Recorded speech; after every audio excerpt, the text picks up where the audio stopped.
เคยปลูกผักหน้าแรงเป็นมนหมูคุ้มสาวอ้ายยังเคยมาลัดก็เพียงแต่เขานั้นได้เก็บบักคันกับอ้ายหน้าสมควรเป็นมันมวน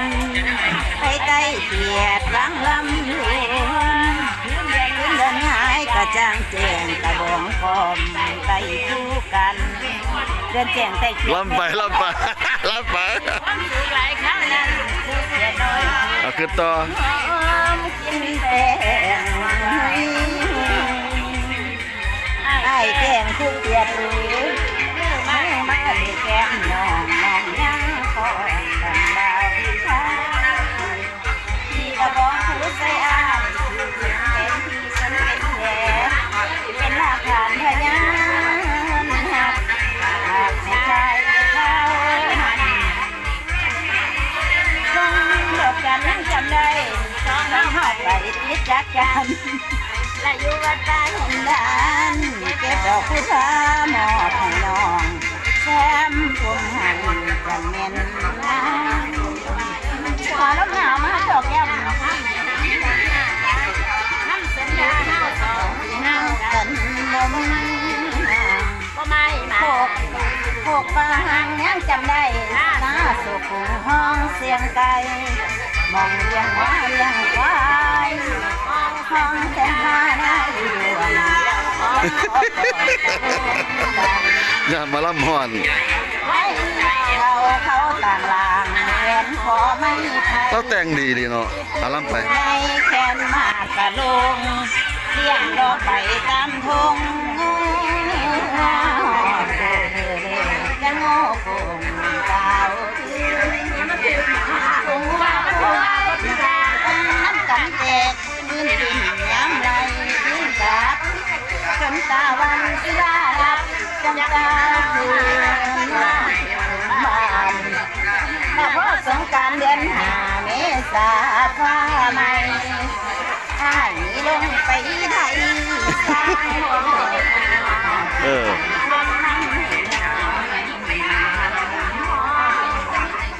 กราบเพื่อนมานกค่ะกาเฮาวนว่าก่อนไปทางว่าที่ก่อนอยากทำเดียว เห็นแล้วเนี่ยกันแล้วฟังเราเนี่ยฟังก่อค่อยฟังก่อค่อย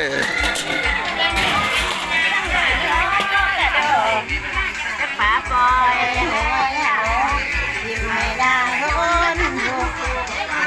ผู้เดียวน้องมองไม่เราสร้างป่าน้องใบกันให้แก้มกาพี่น้องเราสร้างป่าน้องใบ นางเอกหมาลำเพิ่มนางเอกหมาลำมู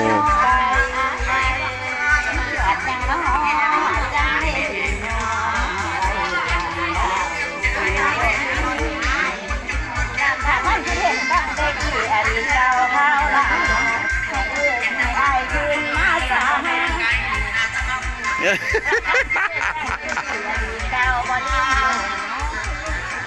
มันคือสะวงก็ได้ค่ะมันสะวงมันหาได้คอยคือป่า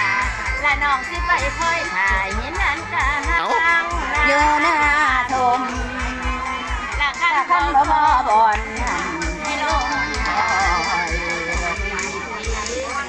และขั้นเส้นตั้งนี้เก่าเท่าไหร่ให้อายคืนมาสาหาอย่าให้คอยคือป่าให้น้องนาลาขึ้นมาบ้านยกแก้วจ้า เอาล่ำไปล่ำไป แค่น้องที่เคยนอตาเจ้าคืนผ่านเราทำ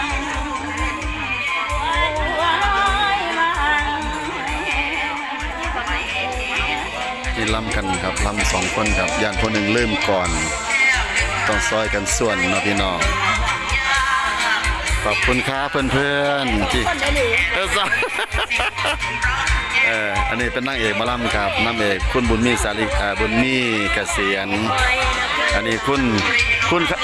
คุณอย่างเฮ้ยคุณอย่างเฮ้ยเริ่มซื้อบุญสมคำแดงครับนางเอกมาลำเพลิน สดค่ะ คำแดงสดครับผมขอบคุณครับเพื่อนๆขอบคุณเด้อครับผมขอบคุณครับ